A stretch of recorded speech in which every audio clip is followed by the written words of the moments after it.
Council of Commissioners for December 2nd, 2015 to order. Clerk, can we please have the roll call? We have 12 present and 0 absent. Okay, very good. Commissioner Henderson, can you lead us in the prayer and the pledge? Almighty God, we implore you, look upon us and guide us this night, so we make decisions which shall greatly affect our community of Butte-Silver Bowl. Direct our thoughts, words, and deeds so that we please you and best serve our fellow citizens. Amen. Amen. Pledge allegiance to the flag of the United States of America and to the republic for which it stands, one nation, under God, indivisible, with liberty and justice for all.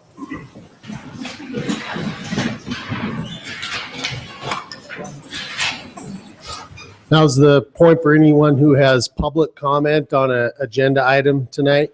Is there anybody wishing to give public comment on an item on tonight's agenda? Seeing none, we'll move to the approval of the minutes from the last regular meeting, November 18th, 2015. Commissioner Shaw. Thank you, Mr. Chief Executive. At this time, I move to approve the minutes of the regular meeting, November 18th, 2015. Second. We have a motion and a second. Seeing nothing on the question, all those in favor? Aye. Opposed? Motion carries. We move into the chief executive report. I would just real quickly give folks the update that we are moving forward on our personnel decisions, namely looking for a replacement for our human resources director. We had the first discussion with the selection committee this week, and we're going to be moving forward with paring down the applicants that we've received to date in finding our next human resources director. And right around the corner is also doing the same thing for our new IT manager position, and so that one is getting going underway here too, to where I think we'll have two new important management positions filled here in January. I believe it'd probably be a fair enough time frame for that to take place. So that's about all I got of interest on the local government front for this week. I just wanted to make note of a few different things coming up here tomorrow night at the Thornton Ballroom at 6 o'clock. The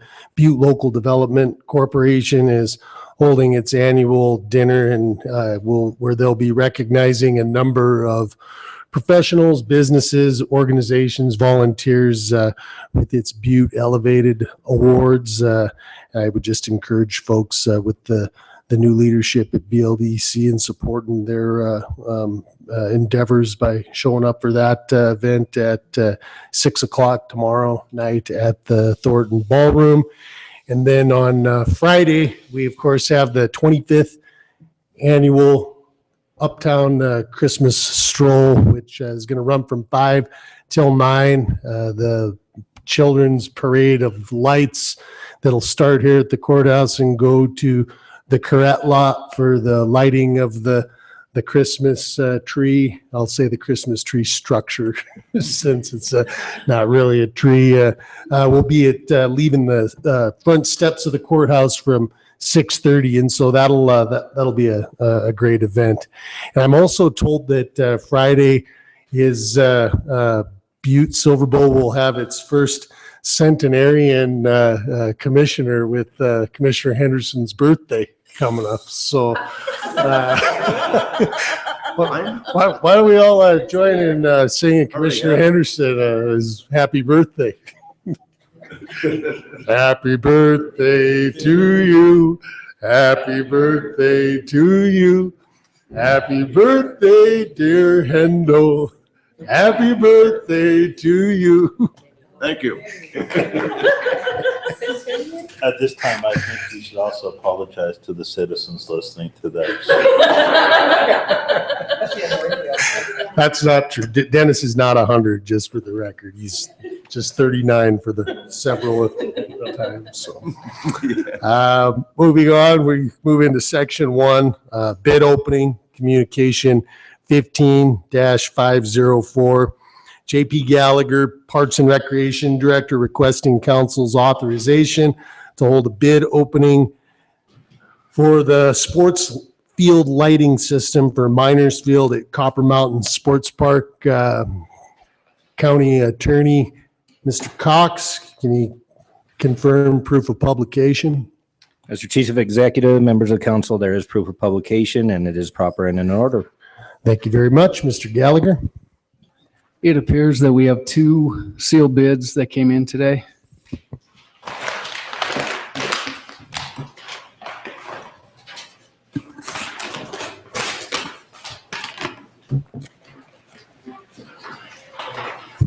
The first bidder is South Hills Electric, 1260 South Hills Drive, Helena, Montana. One more time, JP.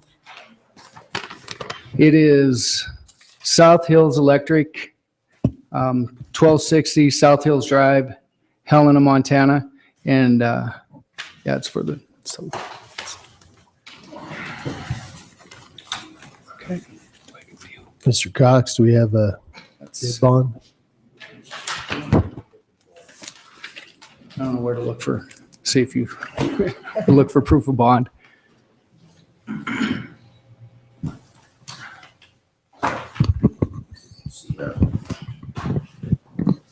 Commissioner Henderson? Well, Mr. Chief Executive, I just wonder what the engineer's estimate was on this, JP? I believe everybody received that. It should be in your packets, but the engineer's estimate was for the base price, $210,000. And then there's additive alternate pricing that goes along with that Okay. as well. I know it's a little small, but it's hard to read. Hopefully everybody brought their glasses. Thank you. Okay.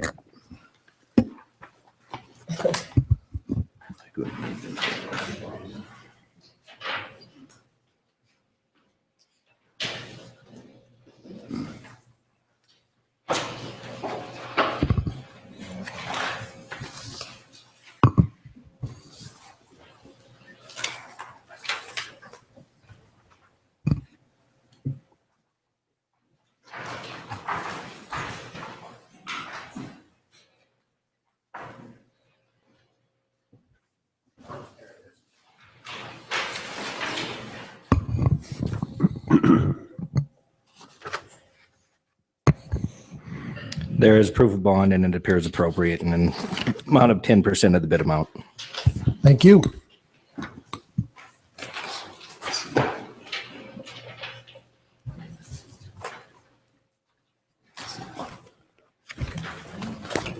I gotta find where the bond, where the actual. This will be fun.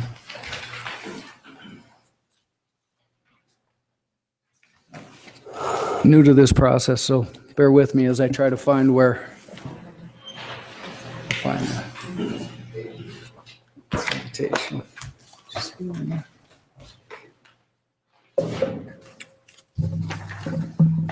see.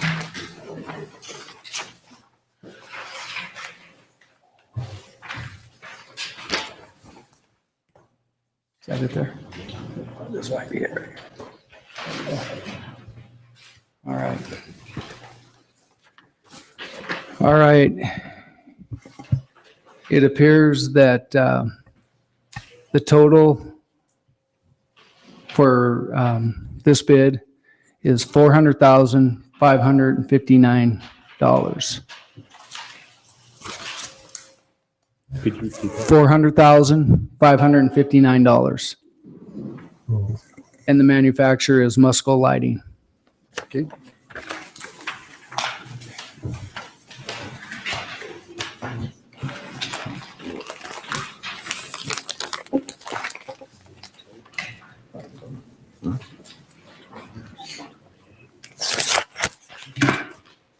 The second bid is from Elkhorn Electric Corporation, P.O. Box 427, Butte, Montana.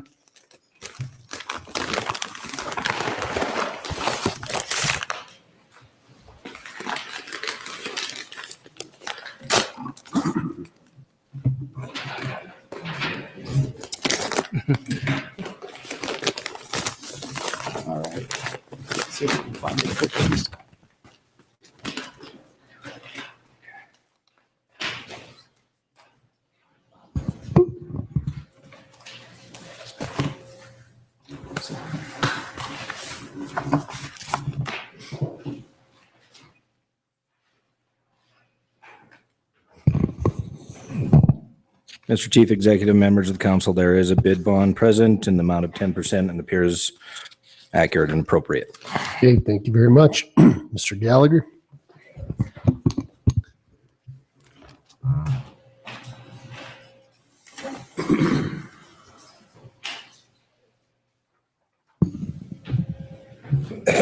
We have, the base bid for this is $201,010 with an alternative bid of $102,586.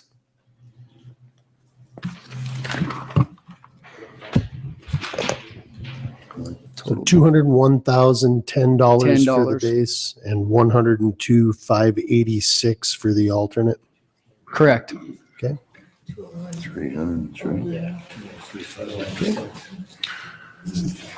Any questions for Mr. Gallagher? And I know we got some of the engineers in the audience. Commissioner Henderson?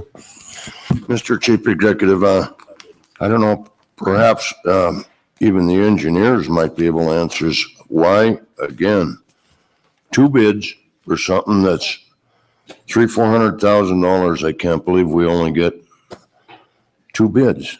And JP, can you help us as far as where it was sent out to, or was it just advertised in the back of the paper again?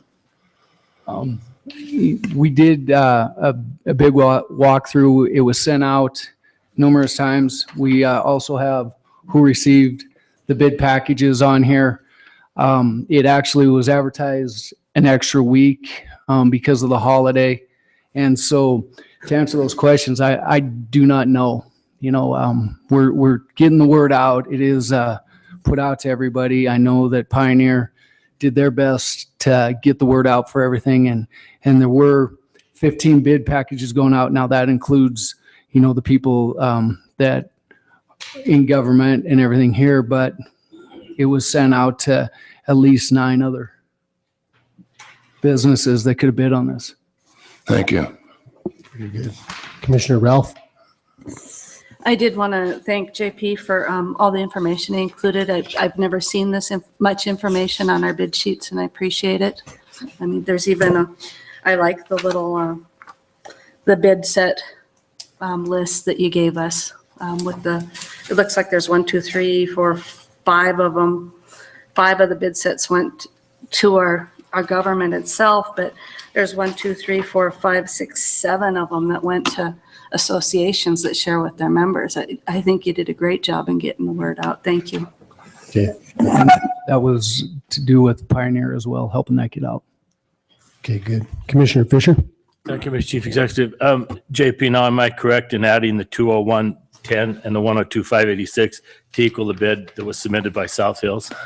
Correct. Thank you. No, that was Elkhorn. Elkhorn. I'm sorry. That was Elkhorn. Elkhorn's we listed as 2 numbers. South Hills we listed as 1 number. Yeah, South Hills was 1 number. Thank you. Okay. Commissioner Anderson? Thank you. JP, on the South Hills bid, it was just the 1 number for the 400,000. Did that entail the base bid and all the alternatives, or was that without the alternatives? I believe that was with the alternatives. Thank you. Okay, seeing no further questions, Commissioner Shaw? Thank you, Mr. Chief Executive. At this time, I move to refer these bids back to the Parks and Recs Department along with Public Works and await their recommendation back to this council. Okay, we have a motion and a second. Anything on the question? Seeing none, all those in favor? Opposed? Motion carries. Section 2, consent agenda. Do we have any friendly amendments or segregations? Commissioner Sorch? Thank you, Mr. Chief Executive. I'd like to segregate on Section B, number 3, communication, number 15-525. Okay. Commissioner Fisher? Thank you, Mr. Chief Executive. I would like to segregate number 12, communication 15-535. Okay, very good. Commissioner Morgan? Thank you, Mr. Chief Executive. I'd like to segregate number 6, communication number 15-528. Commissioner Walker? Yes, in the community of the whole report, I'd like to segregate communication 15-415. Okay. Anything else? Seeing none, Commissioner Shaw? Thank you, Mr. Chief Executive. I move to approve Section 2 consent agenda A1 through 5 with the exception of item 15-415 out of the Committee of the Whole report, and B, communications 1 through 16 with the exceptions of item 3, 15-525, item 6, 15-528, and item 12, 15-535. Second.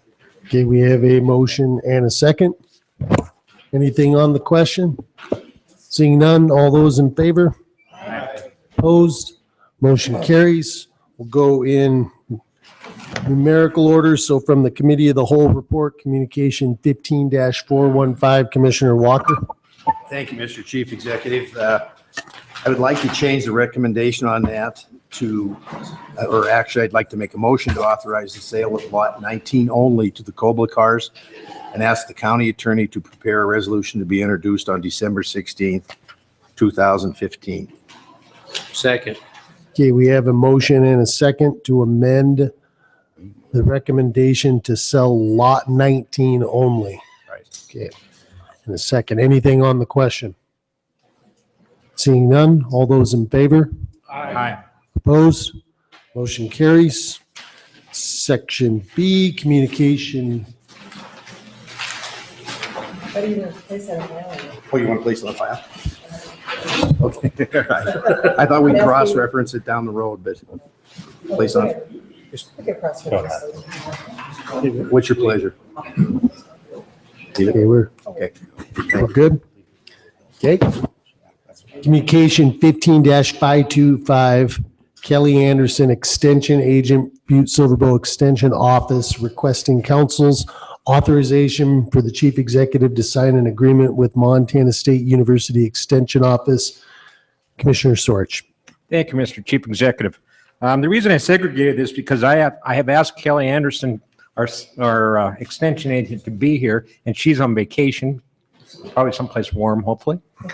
And she's, I thought it'd be, as a newly appointed person to the Fair Board, I thought it'd be a great time to ask her about what the services and the agreement and any questions we may have.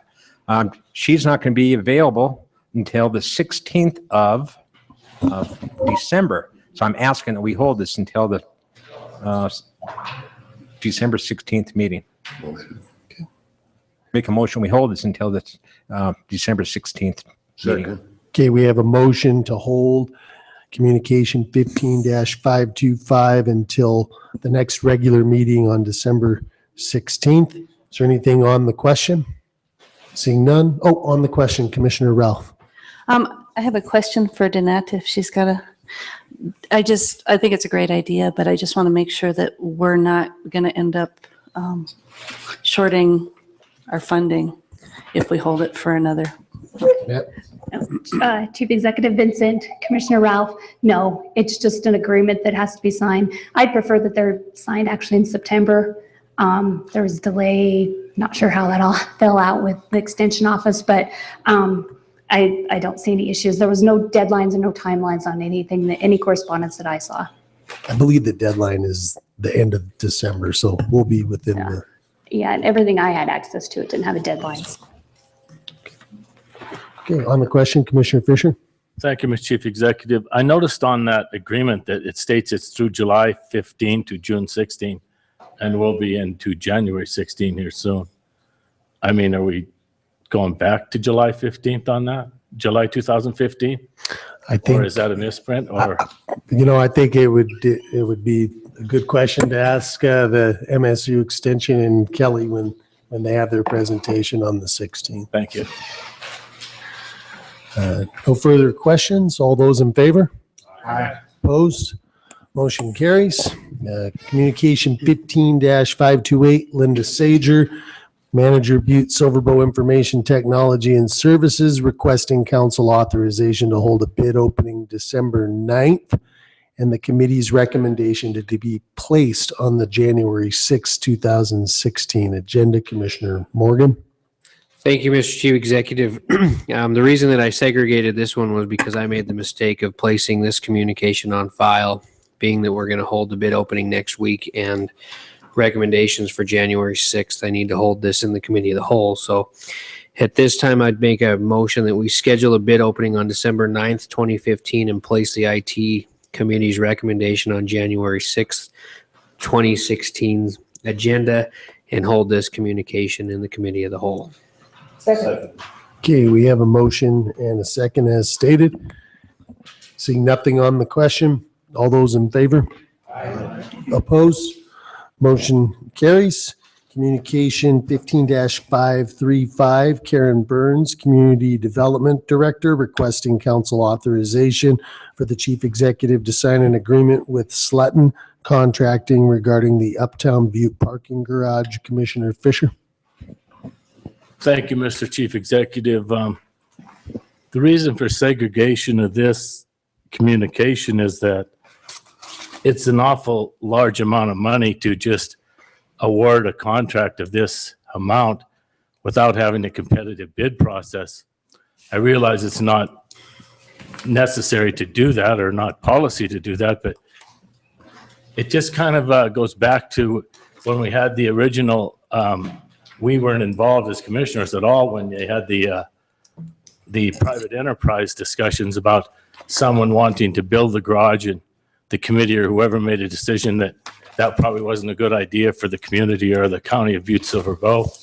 And then they had another meeting and decided that there was only two contractors, Dick Anderson and Sletton from Great Falls, were the only two eligible to build this facility. And that seems to me like it's just not the proper way to do things in a community where the community has involvement, and we're using URA funds to pay for this that aren't even going to be here for another year. So it just kind of doesn't fit right. None of this to me at this time, the way this process has went on building this parking garage. And for that reason, I have some issues with just approving a sole source provider, more or less, of Sletton Contracting on a $6 or $7 million contract, which we don't even know if it's going to be $6 or $7 million yet. We're not sure what it's going to be.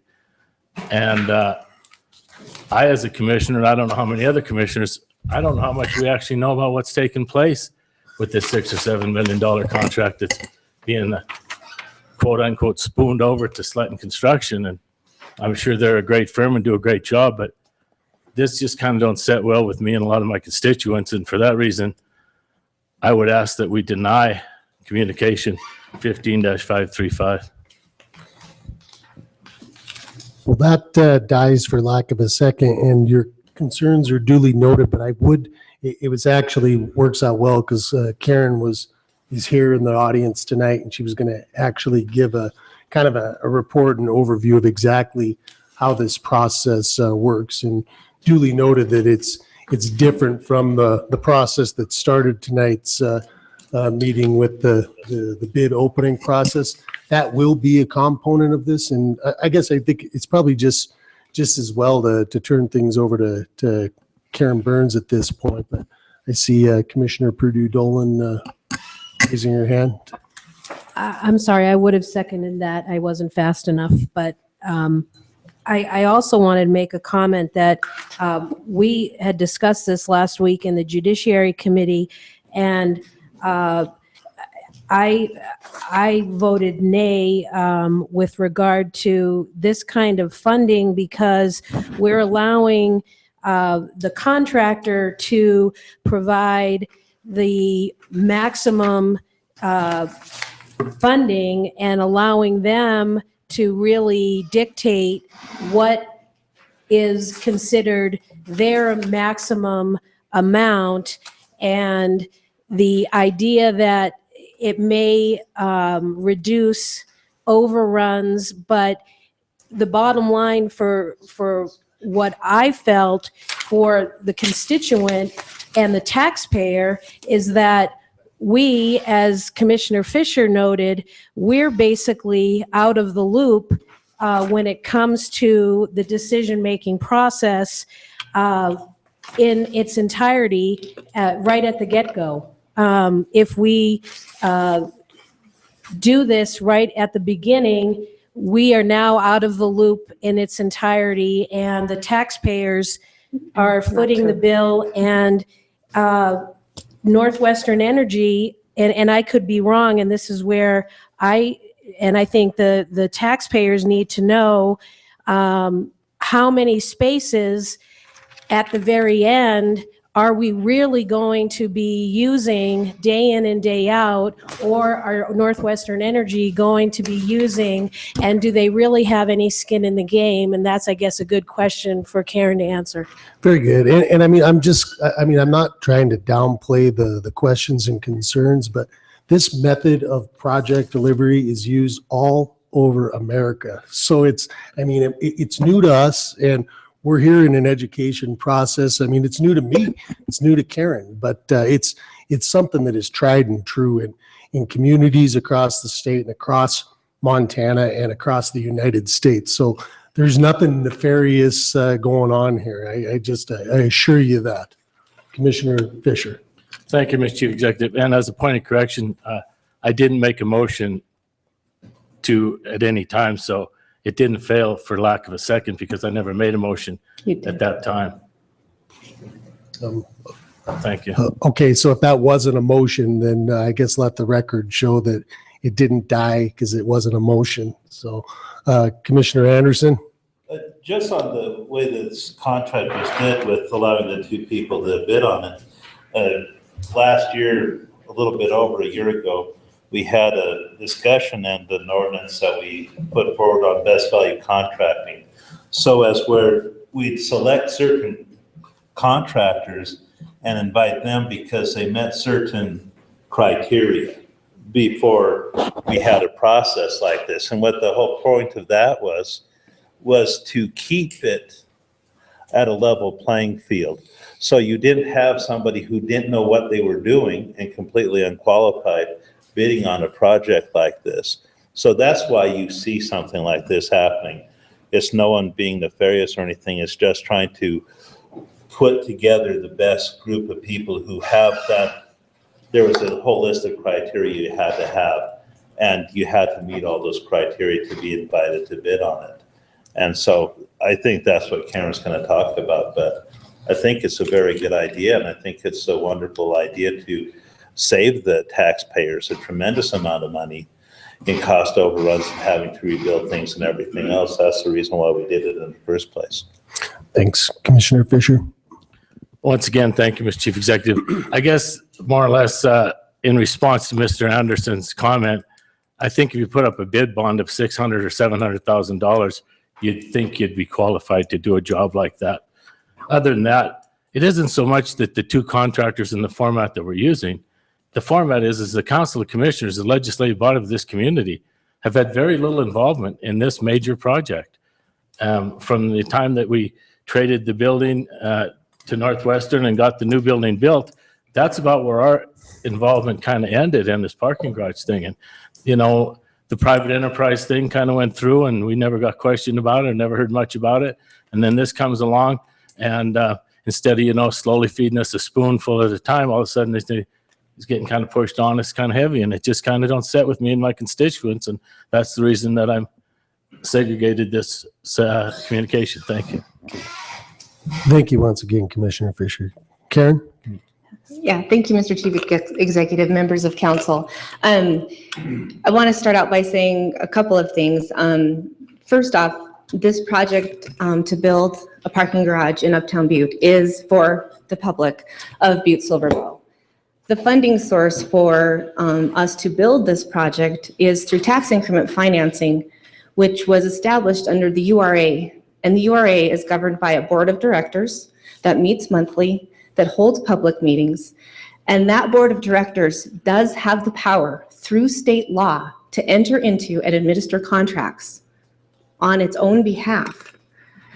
So I wanted to let the council know that I am not in any way trying to leave you out of the process whatsoever. But the URA does operate in a slightly different manner than a lot of our other boards that you might be familiar with. So just to make that clear. But in that same manner, this project is for the people of Butte-Silver Bow, and it is for our community. And yes, we are implementing tax increment financing with the intent of issuing bonds to pay for the parking garage as we laid out in the development agreement, which was a very public process that was approved by this body, and also outlined in our urban renewal plan, which was adopted by ordinance through this body that identified the parking garage as our #1 priority. And in delivering the parking garage to the citizens of Butte-Silver Bow, we have selected to use the best value contracting, construction manager at risk, construction management by construction manager. There's a lot of different ways you can call this, but it was authorized through state law a few years ago. We adopted it last year with Butte-Silver Bow as an alternative delivery method for projects of this size, for projects that are this specific and this specialized. And so we felt like it was a very good process to use in going forward. So I want to just recap a little bit about how this process works and what we will be doing. In early October, we issued a request for qualifications. That was issued publicly. That was advertised. That request for qualifications asked for a 5-page response. Basically, your minimal qualifications to put in were you familiar with this type of construction, which was concrete panels that are poured, and have you ever built a parking garage? Those were the 2 points that we really weighed these firms on. And we had 3 firms respond to that request for qualifications. One firm we did not feel was qualified. They'd never built a parking garage before, and they said that flat out, and they were not familiar with the type of construction. So that left us with 2 firms. Those 2 firms were then invited to submit additional information through a request for proposals. And in that request for proposals, they were asked to provide to us a lot of their background, how many garages they've built, what kind of garages they've built, where they've built them, their ability to meet budgets, their ability to meet timeframes, and a ton of references. A committee held interviews on November 4th, if you read the letter that was in your packet there, that was made up of our architects and engineers, our chief executive, our Dave Schultz with Public Works, John Sesso, myself, and 2 members of the URA Board of Directors, who ultimately we decided through that process and through a scoring process that Sletton Construction was the most qualified firm to build this garage. Also, those firms were asked to submit to us their fee for service, basically, and what the cost of their pre-construction, pre-design, or design and pre-construction services would be. The cost that was provided to us from Sletton Construction was $20,000. So before you tonight, the contract that we're entering into tonight, which was unanimously approved by the Board of Directors of the URA at our last board meeting, and I believe Cindy attended that meeting, what we're approving tonight is the $20,000 pre-design, pre-construction contract. We have had a budget for this garage, budget estimate for this garage of between $5.5 to $6.5 million for the last 3 years. That's been our budget number. That's what we thought it would cost to build this garage. And we're finding that's holding very true when you look at the trends across the nation based on a per square footage space garage. And so we truly believe this garage is going to cost between $5.5 and $6.5 million to construct.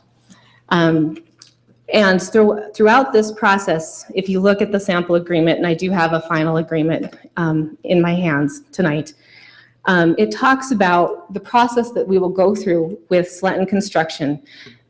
They will be providing to us guaranteed maximum prices all along the way, knowing what our budget is. We tell them what we think our budget is, and we work with them intimately the whole time to figure out with our architects and our engineers, are we staying on budget? Are we adding features that are going to increase the cost of this garage?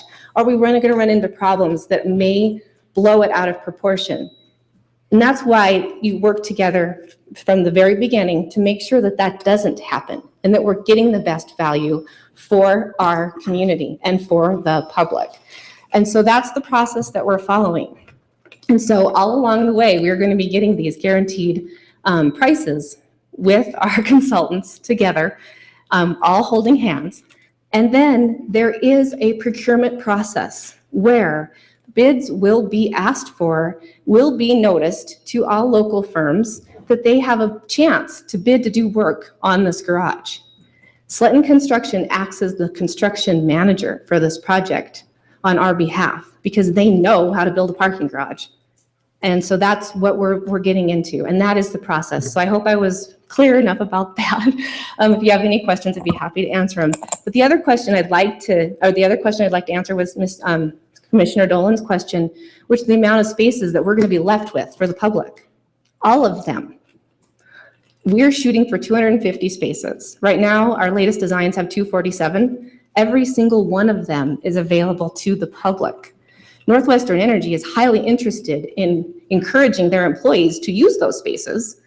And we may be able to have a bulk deal for permits per month for some agency that'd be willing to buy those.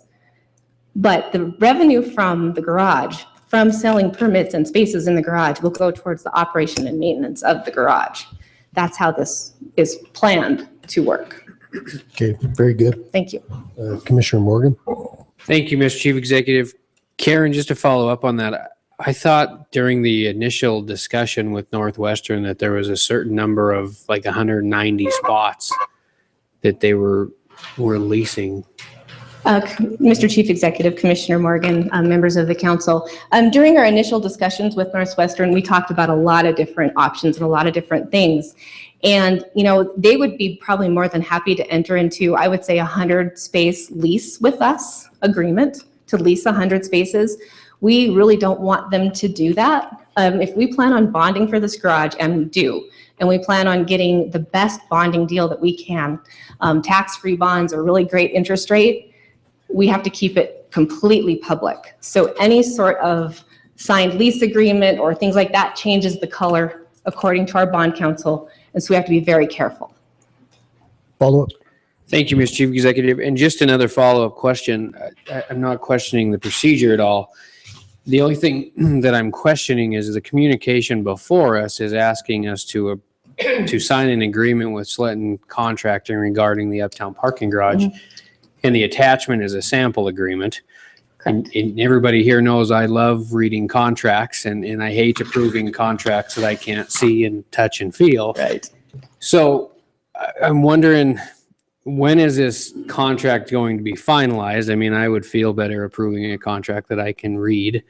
And the other thing is the $20,000 that you mentioned, I didn't see that anywhere in the communication. So I don't know where that came from. I don't know if I'm not seeing all the attachments, but I think we need to get full agreements to this body.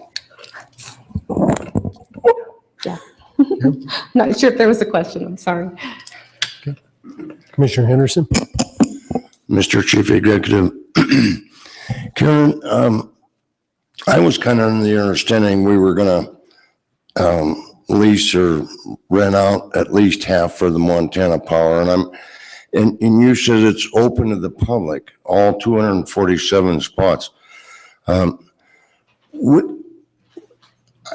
don't know who's going to park there if it isn't the power company. I mean, we're not the busiest uptown merchant city that I know of. I know you're making faces and making me look kind of bad, but I was in business here for a lot of years uptown, and it's a struggle. So I'm kind of wondering what it's all about. I thought it was for the power company to at least take half, take the load off, the burden off. But now you're saying it's open to the public, and we don't want to lease it to them. So I'm really confused here. I'm sorry, Commissioner Henderson and Mr. Chief Executive. I wasn't making faces at you. I apologize. What I was making faces about is, I hear daily about our parking problem in Uptown Butte and how congested it is, and they have nowhere to park, and people are very want another place to park. And that's what my reaction was. So I apologize for that. But what I would like to clarify is, it almost feels like I have to, I'm not talking out of both sides of my face, but this is the way it is.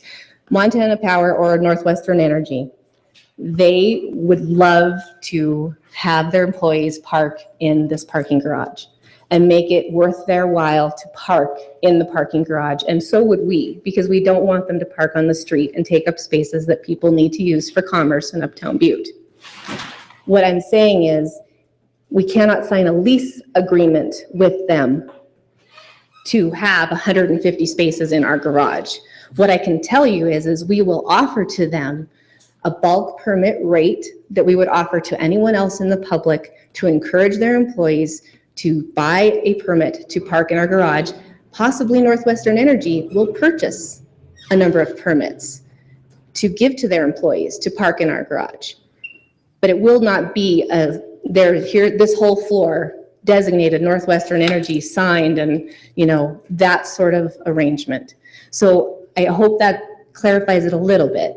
A little bit. And that's our intention. Their intention is to encourage their employees to park in that garage very, very, very strongly.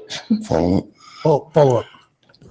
Mr. Chief Executive, Karen, another thing that I'm a little confused on was the fact that you had said URA can do what they want. They're an autonomous board and they can enter an agreement. Why?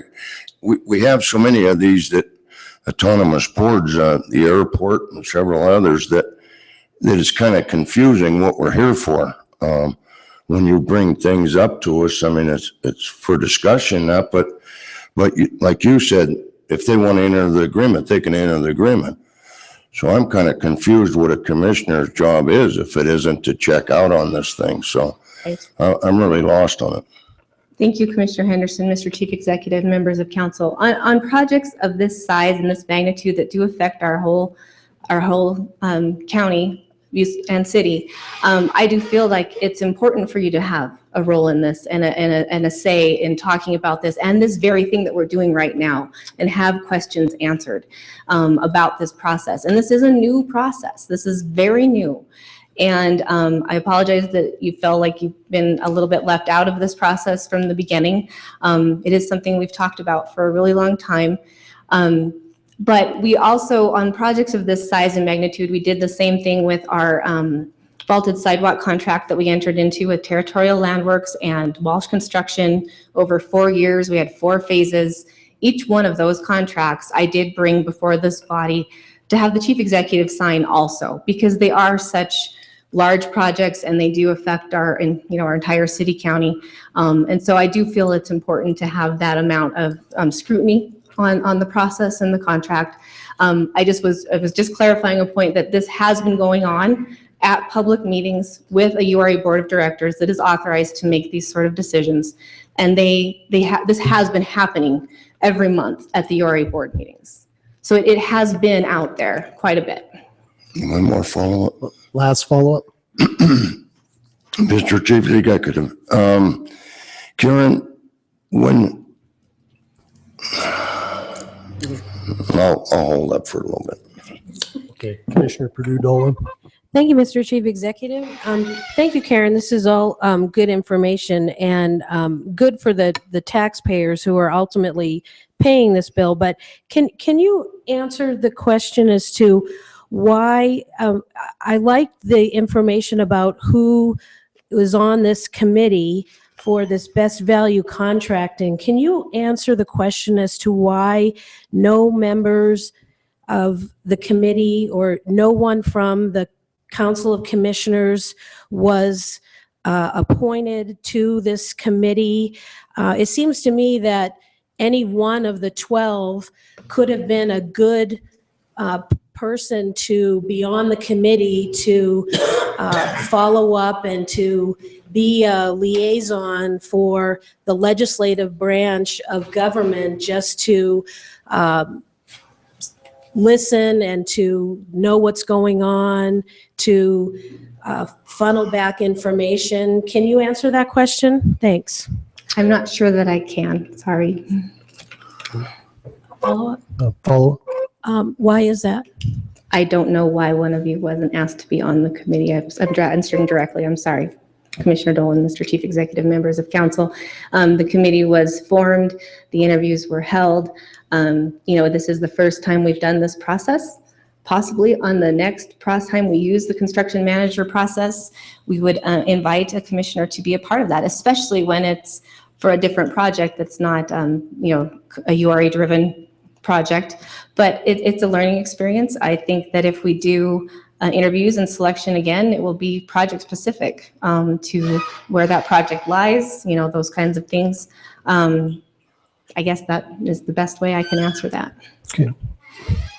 Last follow-up. With the fact that this could be almost a $6.5, possibly $7 million project, with the legislative branch of government leaving a huge segment of our government out of the discussion, isn't that a huge oversight on your part, Karen? Commissioner Dolan, I would just, I don't know what if you're trying to answer questions or ask questions for the public or more appropriately grandstand. These are inappropriate questions in this venue. What I would suggest is let's hold this in the committee of the whole with the more detailed version of the contract, and we can try and get these questions answered between now and then or at the next meeting as well. But I guess I just, that's my piece on this. Commissioner Fisher? I don't agree. Thank you. Thank you, Mr. Chief Executive. Karen, thank you. Your information was very informative. And had I had that information prior to tonight and the sales pitch that you'd given, it would be a lot easier for me to concur and place on file this communication. But there was nothing stated in the letter or in the communication about $20,000. It said that we were approving Sletton for a contract. And there's just a lot of information that you'd given us tonight that was kind of new to me. I just don't feel comfortable being the commissioner, being I segregated this for an opposite reason, to be the one to concur and place on file. So at this time, I'll rescind doing that, and I'll rescind deferring to denying this claim. So at this time, I will just let it ride, and thank you for the information. I'm all for the parking garage. I don't think the process up to this date has been very beneficial to the public and to the Butte-Silver Council of Commissioners. Thank you. What's your motion then? There isn't one. There isn't one. Commissioner Foley? Thank you. Just want to make a couple comments because I think they have to be said. It's very frustrating, and I'll throw out an apology to Karen because obviously as a person who works in various departments, who does her job, who's representing the taxpayers and everybody's constituents well. To sit up here and to be grilled at the last minute and to have things thrown out that I wasn't aware, this wasn't something that came through council, it's just mind-boggling. I don't know if I'm sitting in the same meetings as some of my fellow commissioners because all these discussions have been talked about for years and years. And to say all of a sudden, I wasn't aware of this or I'm confused, I don't understand. If you are confused or you don't understand, there's such things as email. There's such things as a telephone call. There's such things as going to a department head and asking them what your questions are. To use this as a forum every single week up here and to throw out ridiculous questions that can be easily solved and answered by simply communicating. It's a two-way street. It's just not the responsibility of the executive branch or the various departments. It's the responsibility of us as 12 commissioners. If you got concerns, pick up the phone and call somebody. It's absolutely ridiculous. This is a positive thing for this community, a $25 million project, the biggest construction project this community has seen, and we knew ahead of time that this was going to be a part of that project. I'm sorry. Let's be positive here and let's stop playing whatever you want to call it, commissioner or the chief executive. We might have been right about grandstanding. We have media here. That's what we're in to do.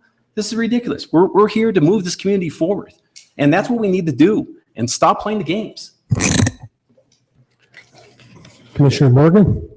Thank you, Mr. Chief Executive. At this time, I would make a motion that we hold communication 15-535 in the committee of the whole, just pending the finalized agreements brought before us. Second. Okay, we have a motion and a second to hold in the committee of the whole. On the question, Commissioner Henderson. Mr. Chief Executive, I'd like to explain to Mr. Foley that nobody is grandstanding, and you're the one that's grandstanding and doing that, Mr. Foley. When we have questions, we ask questions. That's our prerogative. That's what we're here for.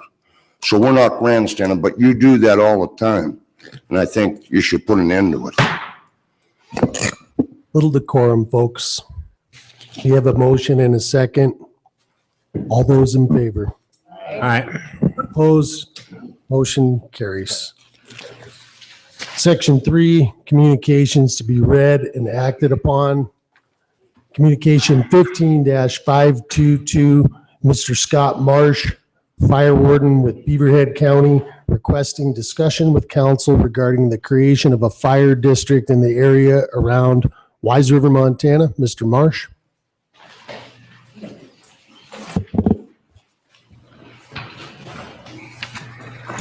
Thank you, Chief Executive Vincent and Commissioners, for allowing me some time tonight to discuss this issue. My name is Scott Marsh. I'm the Beaverhead County Fire Warden. I've got a packet of information for each one of you. Could I pass that around? Certainly. Hand those out, please.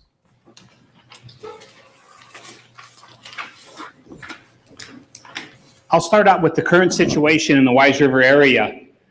Currently, Wise River is served by a duly formed and organized fire company. They were formed in 1992.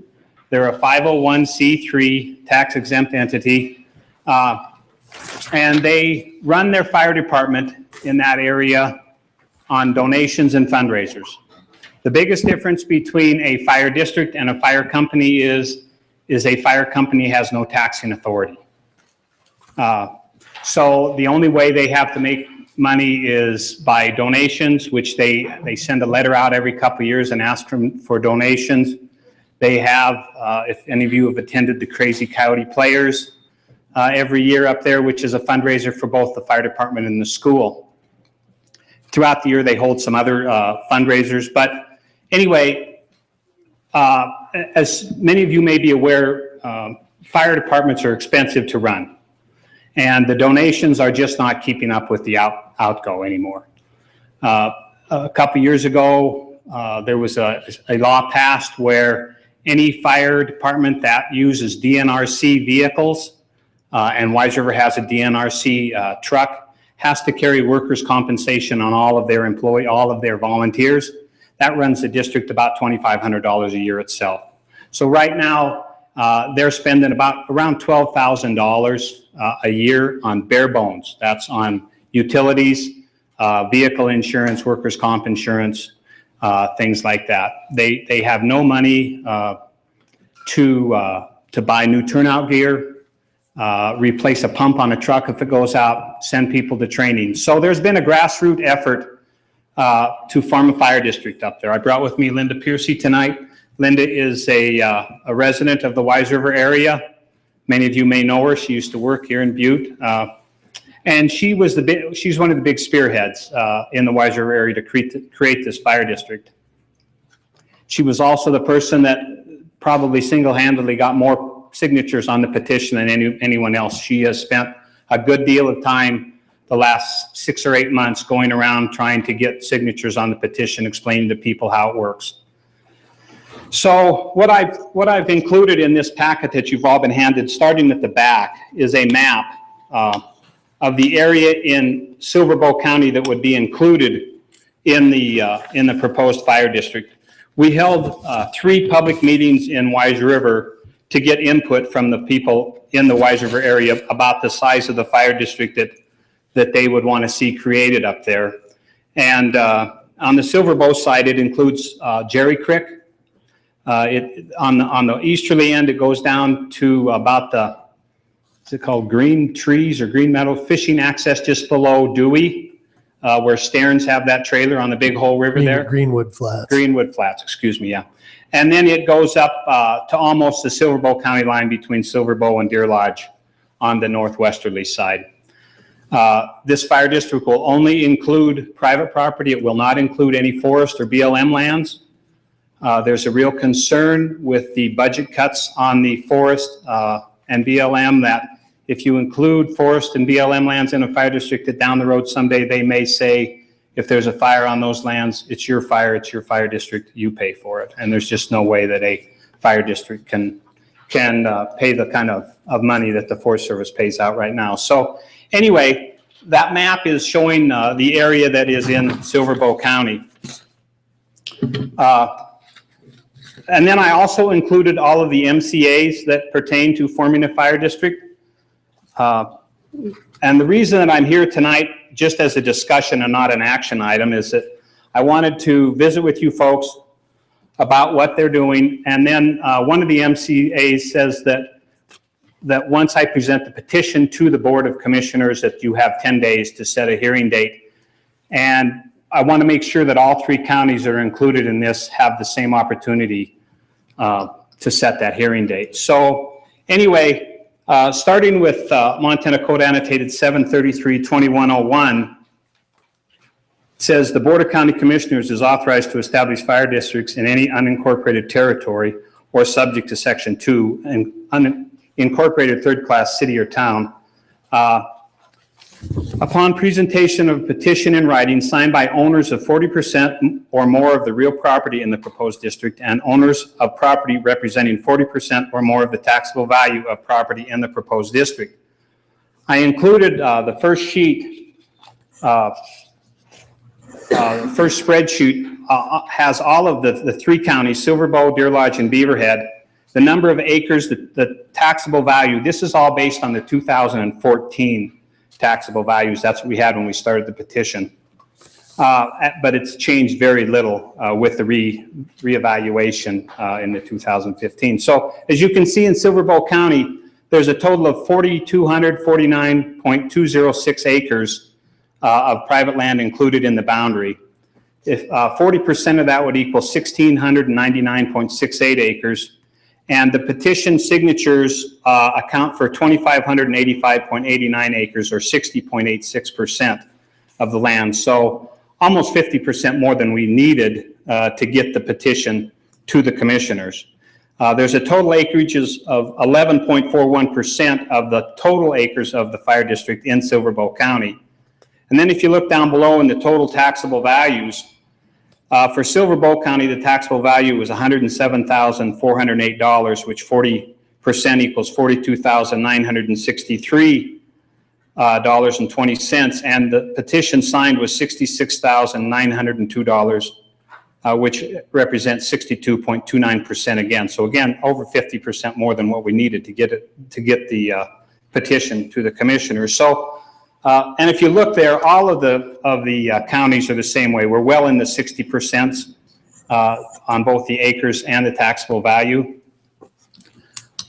I think it would have definitely been higher, but that area includes a lot of people that come in and out weekends and out-of-state people that are there for a week or 2 during the summer and maybe a week during hunting season. And Linda and her petition gatherers did a lot of work to try and catch as many people as they could. So certainly they didn't approach everybody, but they approached a very good portion of them. And then we definitely meet our 40%. So anyway, I felt real good about that.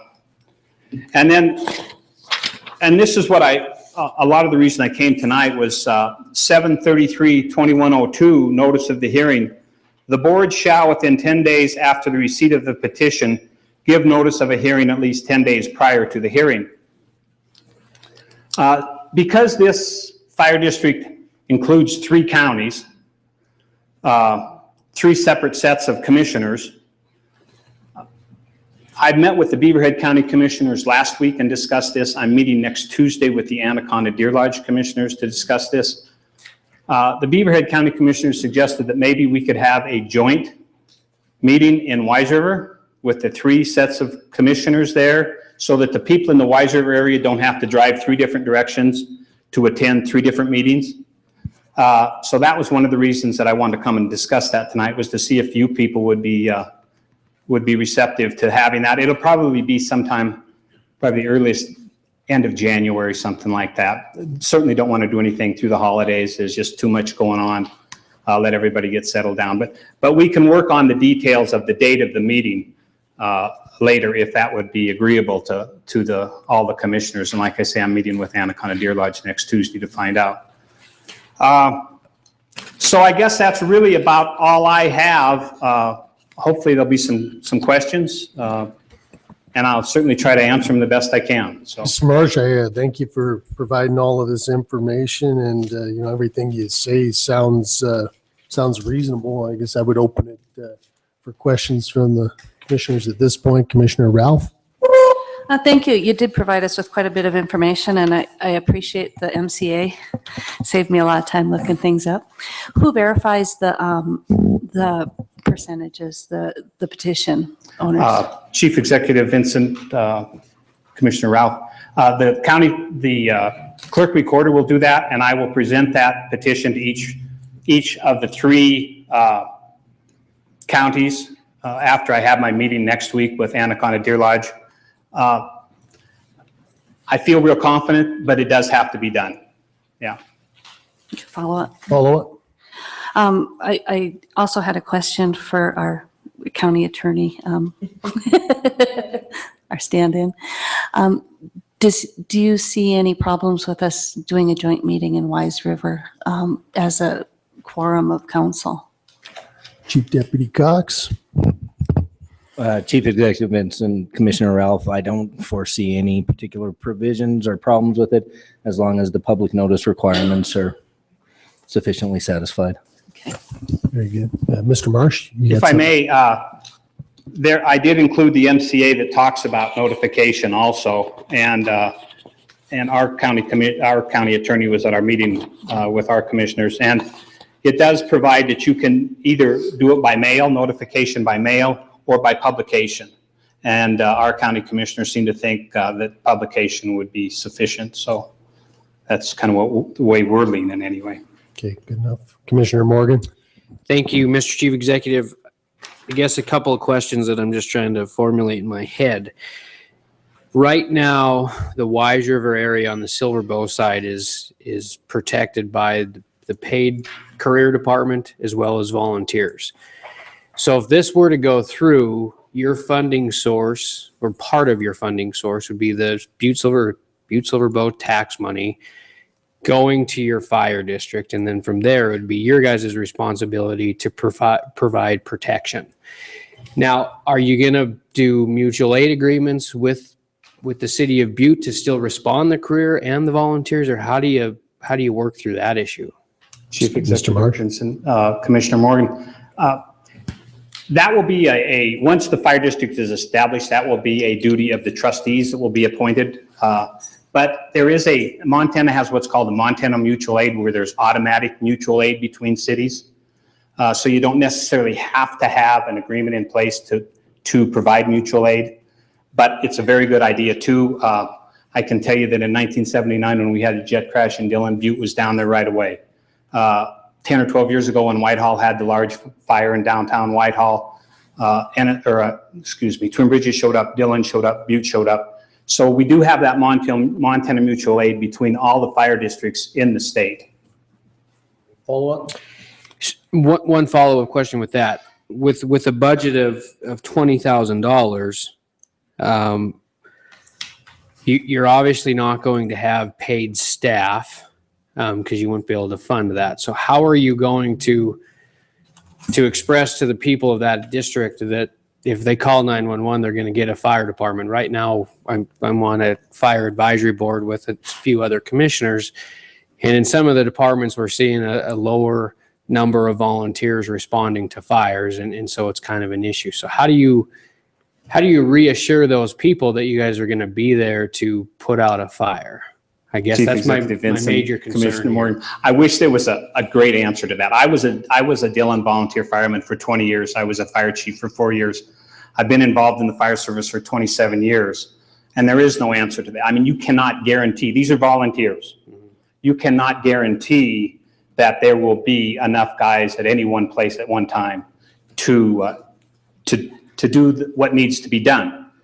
That being said, Currently, it's being served by a volunteer fire department.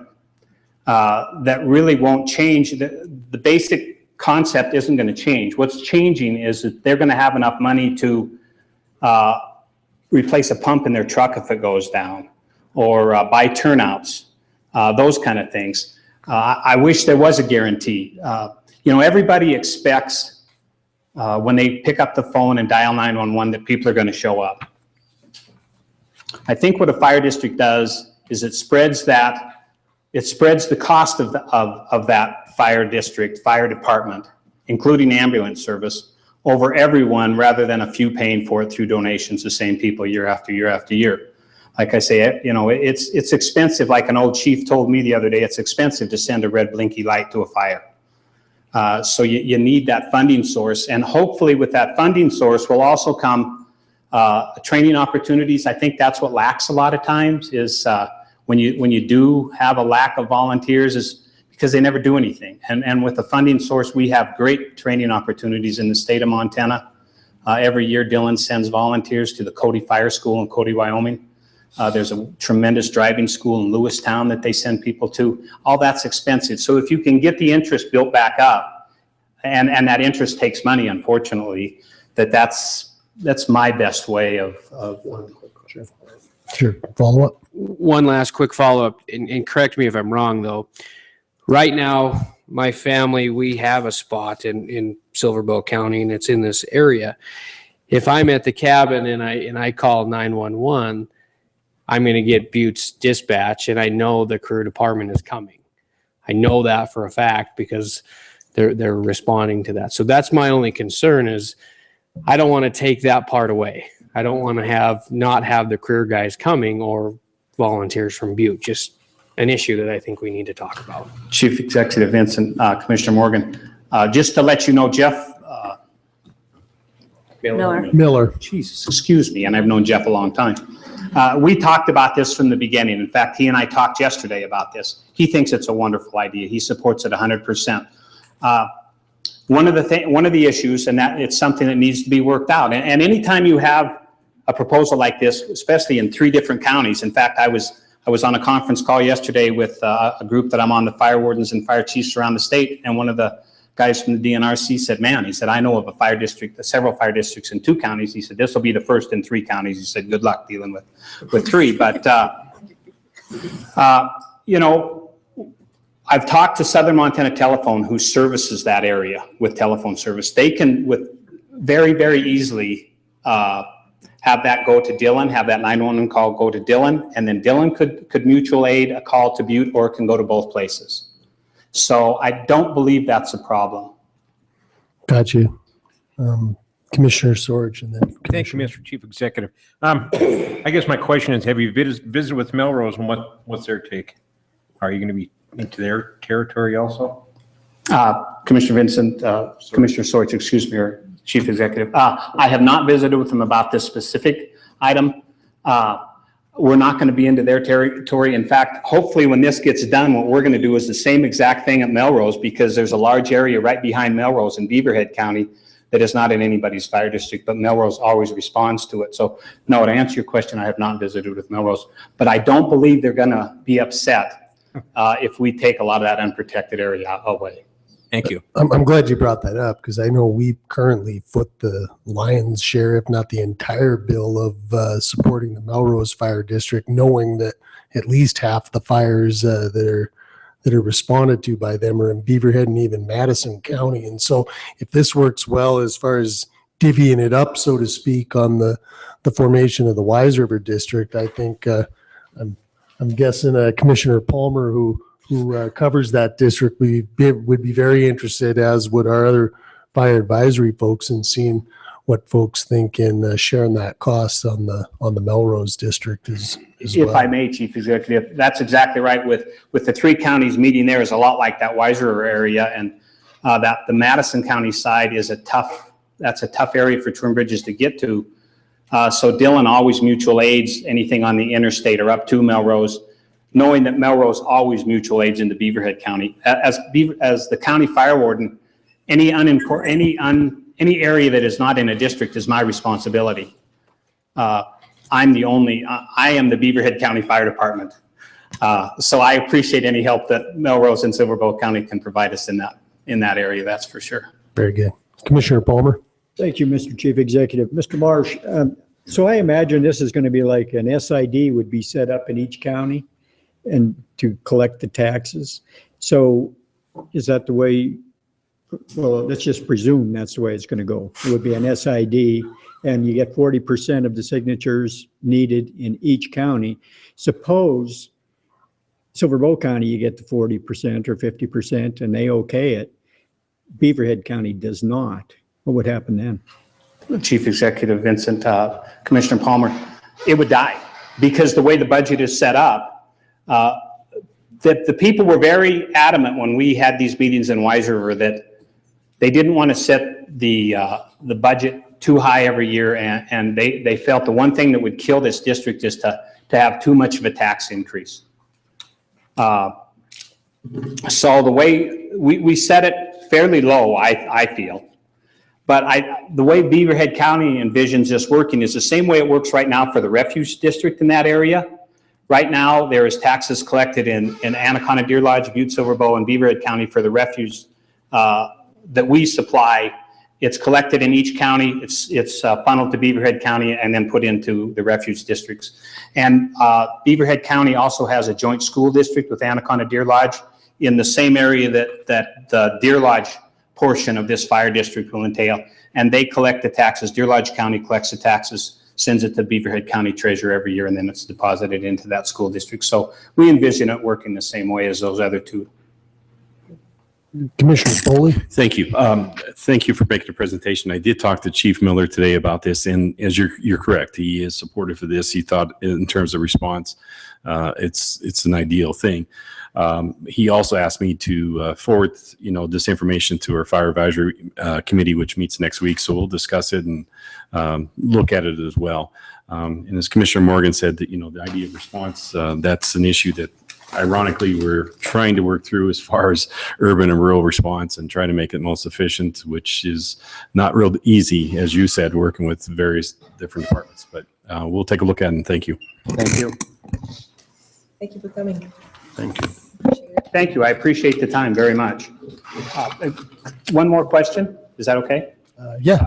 Just when I meet with Anaconda Deer Lodge next week, could we, between them and Beaverhead County's already given me some dates, could I get those to you guys and about a possible meeting in Wise River? Yes, sir. Super. Thank you very much. I appreciate the time. All right. Thank you very much. Do we have to? It says communication. It could be a Wednesday and have a regular meeting.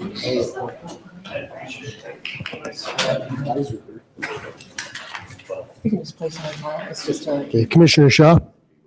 Thank you, Mr. Chief Executive. This communication was just basically information only at this point in time, and we will continue corresponding with Mr. Marsh and his group. So at this time, I would move to place communication 15-522 on file. Okay, we have a motion and a second. All those in favor? Aye. Opposed? Motion carries.